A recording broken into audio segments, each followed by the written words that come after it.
ಇವತ್ತಿನ ಈ ವಿಡಿಯೋದಲ್ಲಿ ನಾವು ಮೊದಲನೇ PUC ಕನ್ನಡದ ಒಂದು ಭಾಗವಾದ ಕನ್ನಡ ಪುಸ್ತಕದ ಒಂದು ಭಾಗವಾದ ವಚನಗಳು ಇದನ್ನು ನೋಡೋಣ. ಇದರಲ್ಲಿ ಅಲ್ಲಮ ಪ್ರಭು ಇವರ ವಚನಗಳನ್ನು ನೋಡೋಣ. ಇದರ ಎಕ್ಸ್ಪ್ಲನೇಷನ್ ನೋಡೋಕ್ಕಿಂತ ಮುಂಚೆ ಅಲ್ಲಮ ಪ್ರಭು ಇವರ ಬಗ್ಗೆ ನಾವು ತಿಳ್ಕೊಳ್ಳೋಣ. ಸೊ ಇಲ್ಲಿ ನಿಮಗೆ ಪುಸ್ತಕದಲ್ಲಿ ಇದು ಕೊಟ್ಟಿದ್ದಾರೆ. ಅಲ್ಲಮ ಪ್ರಭು ಅವರು ಅಂದ್ರೆ ಅಪ್ರಾಕ್ಸಿಮೇಟ್ ಆಗಿ ಅಂದ್ರೆ ಈ ಇಯರೇ ಅಂತಿಲ್ಲ, ಸೊ ಅಪ್ರಾಕ್ಸಿಮೇಟ್ ಆಗಿ ಕೊಟ್ಟಿದ್ದಾರೆ. ಸೊ ಇವರು ಹುಟ್ಟಿದ ಜನ್ಮಸ್ಥಳ ಬಳಿಗಾವೆ ಅಂತ, ಶಿವಮೊಗ್ಗ ಜಿಲ್ಲೆಯ ಶಿಕಾರಿಪುರ ತಾಲೂಕಿನಲ್ಲಿ ಇರುವಂತಹ ಒಂದು ಊರು ಬಳಿಗಾವೆ ಅಂತ. ಸೊ ಇವರು ಯೌವನದಲ್ಲಿ ಅಂದ್ರೆ ವೆನ್ ಹಿ ವಾಸ್ ಯೌವನದಲ್ಲಿ ವಿರಕ್ತಿಯತ್ತ ಮುಖ ಮಾಡಿ ಬನವಾಸಿಯ ಮಧುಕೇಶ್ವರ ದೇವಾಲಯದಲ್ಲಿ ಮದಳೆ ಬಾರಿಸುವ ಸೇವೆ ಮಾಡುತ್ತಿದ್ದನು.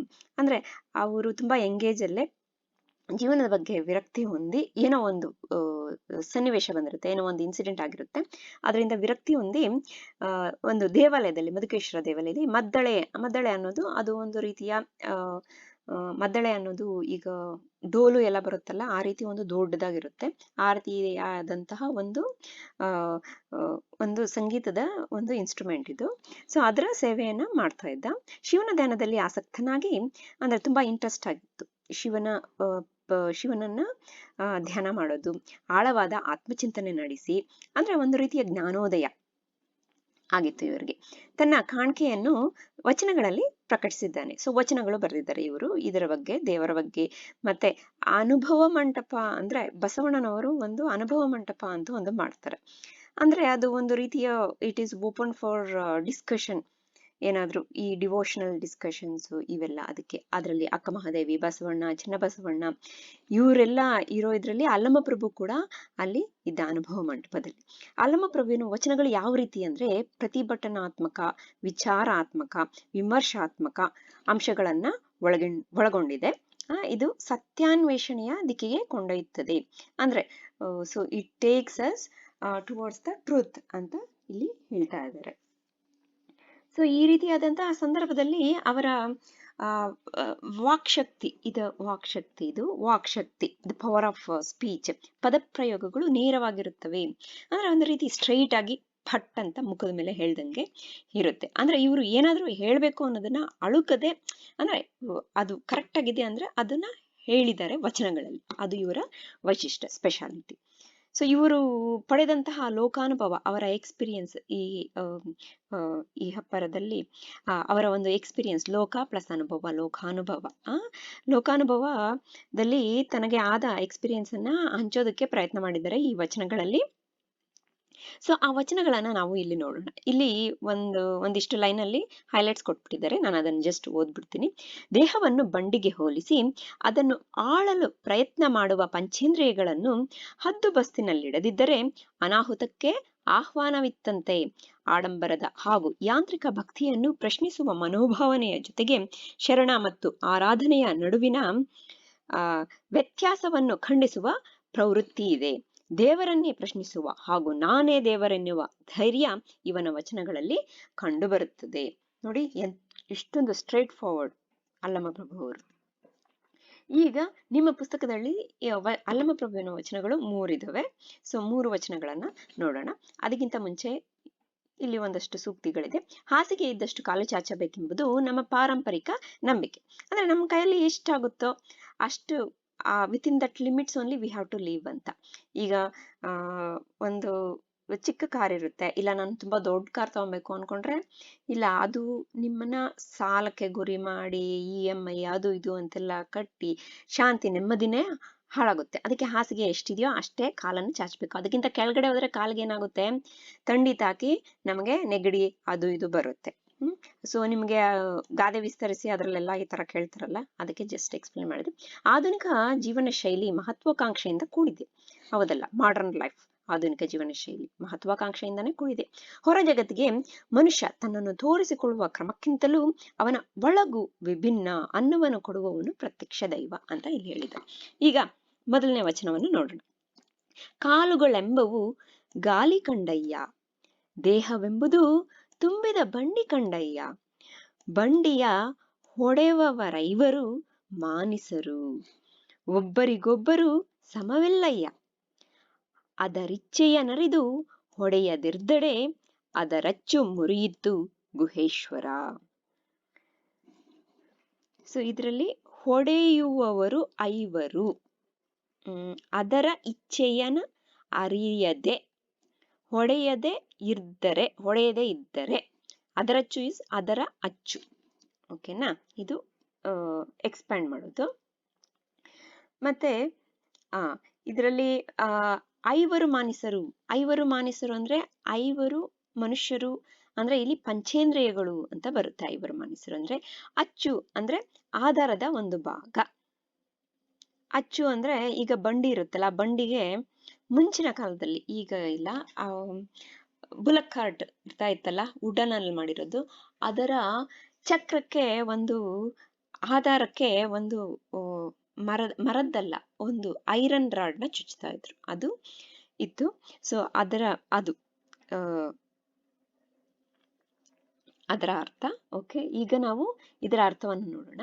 ಅಲ್ಲಮಪ್ರಭು ಇಲ್ಲಿ ಕಾಲುಗಳೆಂಬವು ಗಾಲಿಕಂಡಯ್ಯ ಅಂದ್ರೆ ನಮ್ಮ ದೇಹವನ್ನ ಬಂಡಿಗೆ ಹೋಲಿಸ್ತಾ ಇದ್ದಾರೆ, ಒಂದು ಬುಲಕ್ ಕಾರ್ಟ್ ನಮ್ಮ ದೇಹ ಅನ್ನೋ ಹಾಗೆ. ಸೊ ಕಾಲುಗಳು ಅಂದ್ರೆ ಕಾಲುಗಳಲ್ಲಿ ನಡ್ಕೊಂಡು ಮುಂದೆ ಹೋಗ್ತಾ ಇರ್ತೀವಿ. ಸೊ ಗಾಡಿ ಕೂಡ, ಬುಲಕ್ ಕಾರ್ಟ್ ಕೂಡ ಮುಂದೆ ಹೋಗ್ತಾ ಇರುತ್ತೆ. ಯಾವ್ದ್ರಿಂದ? ಚಕ್ರಗಳು ತಿರುಗ್ತಾ ಇರೋದ್ರಿಂದ. ನಮ್ಮ ಕಾಲುಗಳು ನಡೀತಾ ಇದ್ರೆ ಮುಂದೆ ಹೋಗ್ತಾ ಇರುತ್ತೆ. ಸೊ ಕಾಲುಗಳು ಎಂಬವು ಗಾಲಿ ಕಂಡಯ್ಯ, ಅವು ಗಾಲಿಗಳು ಅಂದ್ರೆ ಚಕ್ರಗಳು, ಬಂಡಿಯ ಚಕ್ರಗಳು. ದೇಹವೆಂಬುದು ತುಂಬಿದ ಬಂಡಿ ಕಂಡಯ್ಯ. ಈ ದೇಹ, ದಿಸ್ ಬಾಡಿ ಅನ್ನೋದು ತುಂಬಿದ ಬಂಡಿ ಅಂದ್ರೆ ಬಂಡಿ, ತುಂಬಿದ ಬಂಡಿ ಅಂದ್ರೆ ಏನು, ಅದರಲ್ಲಿ ಐಟಮ್ಸ್ ಏನೇನು ಆಗ್ತವೆ ಎಲ್ಲ ತುಂಬಿರುತ್ತಲ್ಲ, ಆ ರೀತಿಯಾದಂತಹ ತುಂಬಿದ ಬಂಡಿ ನಮ್ಮ ದೇಹ. ಈ ಬಂಡಿಯನ್ನು ಹೊಡೆಯುವವರು ಐವರು ಮಾನಿಸರು ಅಂದ್ರೆ ಅದನ್ನ ಮುಂದೆ ಹೋಗೋ ಹಾಗೆ ಇನ್ಸ್ಟ್ರಕ್ಷನ್ ಕೊಡ್ತಾ ಇರೋರು ಐವರು ಮಾನಿಸರು ಅಂದ್ರೆ ಪಂಚೇಂದ್ರಿಯಗಳು. ಪಂಚೇಂದ್ರಿಯ ಅಂದ್ರೆ ಗೊತ್ತಲ್ಲ, 5 ಸೆನ್ಸಸ್: ಐಸು, ನೋಸು, ಮತ್ತೆ ಕಣ್ಣು, ಮೂಗು, ಬಾಯಿ, ಕಿವಿ, ಈ ರೀತಿ ಚರ್ಮ. ಸೊ ಆ ಸೆನ್ಸಸ್, 5 ಸೆನ್ಸಸ್. ಸೊ ಈ ಬಂಡಿಯನ್ನ ಓಡಿಸೋರು ಅಂದ್ರೆ ಈ ದೇಹ ಅನ್ನುವಂತಹ ಒಂದು ಬಂಡಿಯನ್ನ ಮುಂದಕ್ಕೆ ತಗೊಂಡೋಗೋರು ಐವರು ಮಾನಸರು ಅಂದ್ರೆ ಪಂಚೇಂದ್ರಿಯಗಳು ಅಂತ ಇಲ್ಲಿ ಹೋಲಿಸಿದ್ದಾರೆ. ಒಬ್ಬರಿಗೊಬ್ಬರು ಸಮವಿಲ್ಲಯ್ಯ, ಎಲ್ರು ಒಂದೇ ತರ ಇಲ್ಲ, ಒಬ್ಬೊಬ್ರು ಒಂದೊಂದ್ ತರ ಇದ್ದಾರೆ. ಅಂದ್ರೆ ನಮ್ಮ ಪಂಚೇಂದ್ರಿಯಗಳು ನೋಟ, ಸ್ಪರ್ಶ, ಕಿವಿ, ರುಚಿ ಮತ್ತೆ ಗಂಧ, ಇದರ ಅನುಭವಕ್ಕೆ ಮನುಷ್ಯನ ದೇಹ ಬಲಿಯಾಗಿರುತ್ತೆ, ಅದರ ಸಂದರ್ಭದಿಂದ ಬಲಿಯಾಗಿರುತ್ತೆ. ಆದ್ರೆ ಆ ರೀತಿ ಆಗದೆ ಒಂದು ರೀತಿಯ ಕಂಟ್ರೋಲ್ ಅಲ್ಲಿ ಇರಬೇಕು. ಪಂಚೇಂದ್ರಿಯಗಳು ಒಂದಕ್ಕೊಂದು ಸರಿಯಾಗಿರಲ್ಲ, ಆದ್ರೂನು ಅವು ಒಂದಕ್ಕೊಂದು ಸರಿಯಾಗಿಲ್ಲ ಅಂದ್ರೂ ಅವುಗಳನ್ನೆಲ್ಲ ಒಂದು ಕಂಟ್ರೋಲ್ ಅಲ್ಲಿ ಇಡಬೇಕು. ಅಂದ್ರೆ ಒಬ್ಬರಿಗೊಬ್ಬರು ಸಮ ಇರಲ್ಲ, ಆದ್ರೂನು ಅದರ ಇಚ್ಛೆಯನ್ನು ಅರಿದು ಹೊಡೆಯದೇ ಇದ್ರೆ ಅಂದ್ರೆ ಚಾಟಿಯಿಂದ ಮುಂದಕ್ಕೋಗಂಗೆ ಶುಶು ಅಂತೀವಲ್ಲ, ಅದು. ಅದರ ಅಚ್ಚು ಮುರಿಯಿತು ಗುಹೇಶ್ವರ, ಅದರ ಬೇಸ್ ಅಚ್ಚು, ನಾನು ಹೇಳ್ದೆ ಅಲ್ಲ, ಐರನ್ ರಾಡ್ ಚುಚ್ಚಿರ್ತಾರೆ ಗಾಲಿಗೆ. ಅದ್ರ ಅಚ್ಚು ಮುರಿದ್ರೆ ಏನಾಗುತ್ತೆ? ಗಾಲಿಗಳು, ಚಕ್ರಗಳು ಬಿದ್ದೋಗುತ್ತೆ ಬಂಡಿನೇ ಬಿದ್ದು ಆಕ್ಸಿಡೆಂಟ್ ಆಗುತ್ತೆ. ಸೊ ಆಕ್ಸಿಡೆಂಟ್ ಆದಾಗ ಈ ಪಂಚೇಂದ್ರಿಯಗಳು, ಈ ದೇಹ ಅಂದ್ರೆ ಬಂಡಿ, ಕಾಲುಗಳು, ಗಾಲಿ ಎಲ್ಲ ಮುರಿದೋಗುತ್ತೆ. ಸೊ ಅದು ಈ ಪಂಚೇಂದ್ರಿಯಗಳು, ನಮ್ಮ ಮನುಷ್ಯನಿಗಿರುವಂತಹ ಪಂಚೇಂದ್ರಿಯಗಳು ಎಲ್ಲೆಲ್ಲೋ ಹೋಗ್ಬೇಕು ಅನ್ನುತ್ತೆ. ಏನೇನೋ ಮಾಡ್ಬೇಕು, ನಾನು ಅದ್ ತಿನ್ಬೇಕು, ಇದ್ ತಿನ್ಬೇಕು, ಅದು ಕೇಳ್ಬೇಕು, ಇದು ಕೇಳ್ಬೇಕು, ನನ್ಗೆ ಆ ಸ್ಪರ್ಶ ಬೇಕು, ಈ ಸ್ಪರ್ಶ ಬೇಕು ಅನ್ನೋದೆಲ್ಲ ಏನೇನೋ ಕೇಳುತ್ತೆ. ಆದ್ರೂನು ಅದನ್ನೆಲ್ಲ ಕಂಟ್ರೋಲ್ ಅಲ್ಲಿ ಇಟ್ಕೊಂಡು ಅದನ್ನ ಸರಿಯಾದ ರೀತಿಯಲ್ಲಿ ಹೊಡಿಬೇಕು. ಆಗ ಅದರ ಅಚ್ಚು ಮುರಿಯಲ್ಲ, ನಮ್ಮ ಜೀವನ ತುಂಬಾ ಚೆನ್ನಾಗಿರುತ್ತೆ. ಅದು ಈ ವಚನದ ಸಾರಾಂಶ.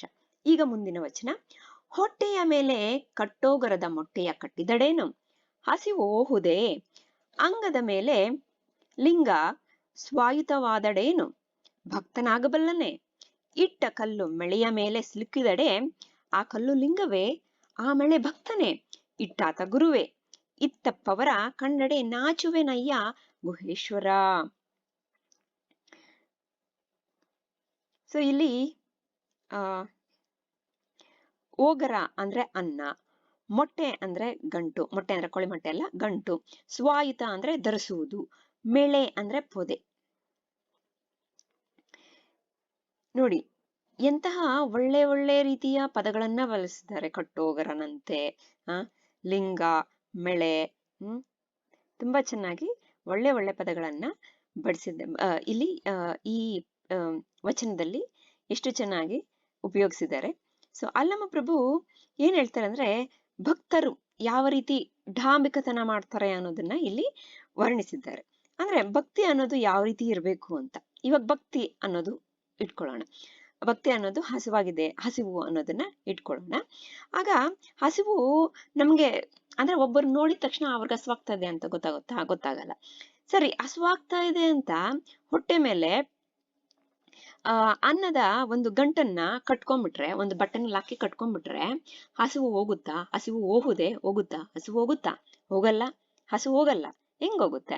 ನಾವದನ್ನ ಹೊಟ್ಟೆ ಒಳಗಡೆ ಹಾಕಿದ್ರೆ ಮಾತ್ರನೇ ಹೋಗೋದಲ್ವಾ? ಅದೇ ರೀತಿ ಅಂಗದ ಮೇಲೆ ಲಿಂಗ ಸ್ವಾಯುತವಾದಡೇನು ಭಕ್ತನಾಗಬಲ್ಲನೆ. ಈಗ ಹೊಟ್ಟೆದು ನಾವು ಹೇಳಿದ್ವಿ. ಸೊ ಹೊಟ್ಟೆ ತುಂಬಾ ಊಟ ಹಾಕಿ ರುಚಿಯಾಗಿ ಇರುವಂತಹದ್ದು ಒಳಗಡೆ ಹೋದ್ರೆ ಮಾತ್ರ ನಮ್ಮ ಹಸಿವು ಹಿಂಗುತ್ತೆ. ಅದ್ರ ಬದಲು ಚೆನ್ನಾಗಿರುವಂತಹ ಗೋಬಿ ಮಂಚೂರಿ ಏನೇನ್ ಬೇಕೋ ಎಲ್ಲ ನಿಮ್ಗೆ ಇಷ್ಟವಾದಂತಹದ್ದು ನೀವು ಈಗ ಊಹಿಸ್ಕೊಳ್ಳಿ. ಅದನ್ನ ಒಂದು ಪೊಟ್ಟಣ ಕಟ್ಬಿಟ್ಟು ಹೊಟ್ಟೆ ಮೇಲೆ ಕಟ್ಬಿಟ್ರೆ ನಮ್ಗೇನು ರುಚಿ ಏನೋ ಗೊತ್ತಾಗಲ್ಲ. ಅದ್ರ ಒಂದು ವಾಸನೆ ಮಾತ್ರ ಬರ್ತಾ ಇರತ್ತೆ, ಸುವಾಸನೆ ಬರ್ತಾ ಇರತ್ತೆ ಅಷ್ಟೆ. ಸರಿ, ಈಗ ಶಿವಲಿಂಗನ ಒಂದು ಒಂದು ಒಂದು ಬಾಕ್ಸ್ ಅನ್ಕೊಳ್ರಿ. ಅದ್ರ ಮೇಲೆ ಕಟ್ಟಿ, ಒಂದು ಚಿಕ್ಕ ಬಾಕ್ಸ್ ಅಲ್ಲಿ ಕಟ್ಟಿ ಆ ದಾರನ ಮೈ ಮೇಲೆ ಹಾಕೊಂಡ್ಬಿಟ್ರೆ, ಒಂದು ಚಿಕ್ಕ ಬಾಕ್ಸ್ ಅಲ್ಲಿ ಕಟ್ಟಿ ಬಾಕ್ಸ್ ಅನ್ನ ಒಂದು ದಾರದಲ್ಲಿ ಕಟ್ಟಿ ಆ ದಾರನ ಮೈ ಮೇಲೆ ಹಾಕೊಂಡ್ರೆ, ಅಂದ್ರೆ ಹಿಂಗೆ ನಾವು ಬೆಲ್ಟ್ ಹಾಕೊಂತೀವಲ್ಲ, ಬ್ಯಾಗ್ ಹಾಕೊಂತೀವಲ್ಲ, ಆ ರೀತಿ ಹಾಕೊಂಡ್ರೆ ಶಿವಭಕ್ತನಾಗಬಲ್ಲನೆ. ಅಂಗದ ಮೇಲೆ ಲಿಂಗ ಸ್ವಾಯಿತವಾದಡೇನು ಭಕ್ತನಾಗಬಲ್ಲನೆ. ಅಂಗ ಅಂದ್ರೆ ಈ ದೇಹ. ಈ ದೇಹದ ಮೇಲೆ ಲಿಂಗ ಇದ್ದು ಬಿಟ್ರೆ ಭಕ್ತ ಆಗ್ತಾರ? Easy devotee? ನೋ. ಮೆಳೆಯ ಮೇಲೆ ಬಂಡೆ ಕಲ್ಲು ಬಿದ್ದಿರಲು ಅದು ಶಿವಲಿಂಗವೇ? ಮೆಳೆ ಅನ್ನೋದು ಒಂದು ಪೊದೆ, ಅಂದ್ರೆ ಒಂದು ರೀತಿಯ ಶ್ರಬ್. ಆ ಪೊದೆ ಮೇಲೆ ಒಂದು ಕಲ್ಲು ಬಂಡೆ ಬಿದ್ದಿರುತ್ತೆ, ಗುಂಡಾಗಿರೋ ಕಲ್ಲು ಬಂಡೆ. ಅಂದ್ರೆ ಸಿಲುಕಿದಡೆ ಅಂದ್ರೆ ಕೆಳಗಡೆ ಬೀಳ್ದೆ ಅಲ್ಲಿದೆ ಅನ್ಕೋ. ಆ ಕಲ್ಲು ಲಿಂಗ ಆಗುತ್ತಾ? ಇಲ್ಲ. ಆ ಮೆಳೆ, ಆ ಪೊದೆ ಬಂದು ಭಕ್ತನಾಗುತ್ತಾ? ಇಲ್ಲ ಅದನ್ನ ಯಾರಾದ್ರೂ ಇಟ್ಟಿದ್ದಾರೆ ಅಂದ್ರೆ ಆ ಇಟ್ಟಾದ ಗುರು ಆಗ್ತಾನ? ಭಕ್ತನಲ್ಲದವ ಅಂದ್ರೆ ಯಾರು ಭಕ್ತನಲ್ಲ, ಅವನ ಮೈ ಮೇಲೆ ಶಿವಲಿಂಗ ಆ ರೀತಿ ಮೆಳೆಯ ಮೇಲೆ ಬಿದ್ದಿರುವ ಕಲ್ಲಿನಂತೆ ಅಂತ ಹೇಳ್ತಾನೆ ಅಲ್ಲಮ ಪ್ರಭು. ಮತ್ತೆ ಇಂಥವರನ್ನ ಕಂಡ್ರೆ ನಾಚಿಕೆ ಆಗುತ್ತೆ ಅಂತ ಹೇಳಿದ್ದಾರೆ ನೋಡಿ. ಇದು ಸ್ಟ್ರೈಟ್ ಫಾರ್ವರ್ಡ್ ಅವ್ರು ಹೇಳೋದು. ಅಂದ್ರೆ ನಿಜವಾದ ಭಕ್ತ ಅಂತರಂಗದಲ್ಲಿ ಇಟ್ಕೊಂಡಿರ್ತಾನೆ ತನ್ನ ಭಕ್ತಿಯನ್ನ. ಬಾಹ್ಯ ಪ್ರದರ್ಶನ ವಸ್ತುಗಳೆಲ್ಲ ಬರೀ ಬಾಹ್ಯ ಅಷ್ಟೇ. ಅವರು ಆ ಭಕ್ತರು ಅಂತ ಹೇಳೋದಕ್ಕೆ ಆಗಲ್ಲ. ಈಗ ಮುಂದಿನ ವಚನವನ್ನು ನೋಡೋದ. ನಾ ದೇವನಲ್ಲದೆ ನೀ ದೇವನೇ, ನೀ ದೇವನಾದಡೆ ಎನ್ನನ್ನೇಕೆ ಸಲಹೆ? 6 ಒಂದು ಕುಡಿತೆ ಉದಕವ ನೆರವೆ, ಹಸಿದಾಗ ಒಂದು ತುತ್ತು ಓಗರವನಿಕ್ಕುವೆ, ನಾ ದೇವ ಕಾಣ ಗುಹೇಶ್ವರ. ಇದ್ರಲ್ಲಿ 6 ಅಂದ್ರೆ ಹುಡುಕಾಡಿ, ಕುಡಿತ ಅಂದ್ರೆ ಗುಟುಕು ಅಂದ್ರೆ 1 ಸಿಪ್ ಅಂತ. ಬೊಗಸೆ ಅಂದ್ರೆ ಈ 2 ಕೈನು ಹಿಂಗ್ ಇಟ್ಕೊಂಡ್ರೆ, ಪಾಮ್ಸ್ 2 ಜೋಡ್ಸಿಟ್ಕೊಂಡ್ರೆ ಏನ್ ಬರುತ್ತೆ, ಅದನ್ನ ಬೊಗಸೆ ಅಂತೀವಿ. ಈಗ ಈ ವಚನದ ಅರ್ಥವನ್ನು ನೋಡೋಣ. ಇಲ್ಲಿ ಭಕ್ತಿ ಪರಂಪರೆ ಬಗ್ಗೆನೆ ಹೇಳ್ತಾರೆ ಇವರು. ಯಾವ ರೀತಿ ಭಕ್ತಿ, ಅದರ ಬಗ್ಗೆನೆ ಜಾಸ್ತಿ ಹೇಳ್ತಾರೆ. ಈಗ ಇಲ್ಲಿ ಹೇಳ್ತಾರೆ, ನಾ ದೇವನಲ್ಲದೆ ನೀ ದೇವನೇ. ನೋಡಿ, ಇಲ್ಲಿ ದೇವರಿಗೆ ಸವಾಲನ್ನ ಎಸಗುತ್ತಾ ಇದ್ದಾನೆ ಅಲ್ಲಮ ಪ್ರಭು. ನಾನು ದೇವನಲ್ಲದೆ ನೀನ ದೇವನು ದೇವರಿಗೆ ಹೇಳ್ತಾ ಇದ್ದಾನೆ. ನಾನ್ ದೇವನಲ್ಲದೆ ನೀನ ದೇವನು. ನೀ ದೇವನಾದಡೆ ಎನ್ನನ್ನೇಕೆ ಸಲಹೆ? ನೀ ದೇವರಾಗಿದ್ರೆ ನನ್ನನ್ನು ಯಾಕೆ ಸಾಕ್ತಾ ಇಲ್ಲ ನೀನು? ನನ್ನನ್ನು ಯಾಕೆ ಕಷ್ಟದಲ್ಲಿದ್ದಾಗ, ನನಗೆ ಹಸಿವಾದಾಗ ಏನು ಕೊಡ್ತಾ ಇಲ್ಲ ನೀನು? ಯಾಕೆ ನೀನು? 6 ಒಂದು ಕುಡಿತೆ ಉದಕವ ನೆರವೆ. ಅಂದ್ರೆ ಅಲ್ಲಿ ಇಲ್ಲಿ ಓಡಾಡಿ ಹುಡುಕಾಡಿ ನನಗೆ ಹಸಿವಾಗ್ತಾ ಇದೆ ಅಂದ್ರೆ ನಾನು ನೀರು ಕೊಡಬಲ್ಲೆನು. ಮತ್ತೆ ನಾನು ನೀರು ಕೊಡಬಲ್ಲೆ. ಹಸಿದಾಗ ಒಂದು ತುತ್ತು ಓಗರವನಿಕ್ವೆ. ಹಸಿವಾಗ್ತಾ ಇದೆ ಅಂದ್ರೆ ಒಂದು ತುತ್ತು ಓಗರ, ಒಂದು ತುತ್ತು ಅನ್ನ ಕೊಡ್ತೀನಿ ನಾನು.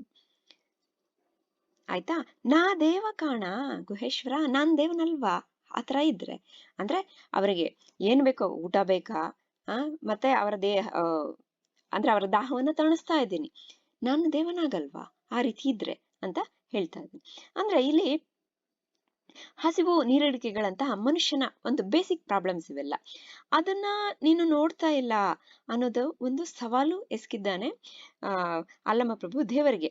ನೀನ್ ದೇವರೇ ಆಗ್ತಾ ಇಲ್ಲ, ಆಗಿಲ್ಲ ಅಂದ್ರೆ ನನ್ನ ಯಾಕೆ ನೋಡ್ಕೊಂತ ಇಲ್ಲ?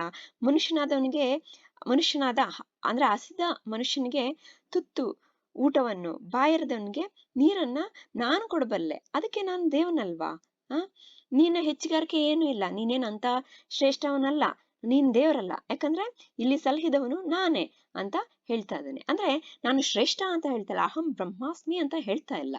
ಬದಲಿಗೆ ಮನುಷ್ಯನ ಮೂಲಭೂತ ಸಮಸ್ಯೆ ಅಂದ್ರೆ ಬೇಸಿಕ್ ಪ್ರಾಬ್ಲಮ್ಸ್, ಹಸಿವು, ನೀರಡಿಕೆ, ಇದನ್ನೆಲ್ಲ ನೀಗಿಸಬೇಕು ಅನ್ನುವಂತಹ ಒಂದು ಭಾವಾರ್ಥ ಈ ವಚನದಲ್ಲಿದೆ.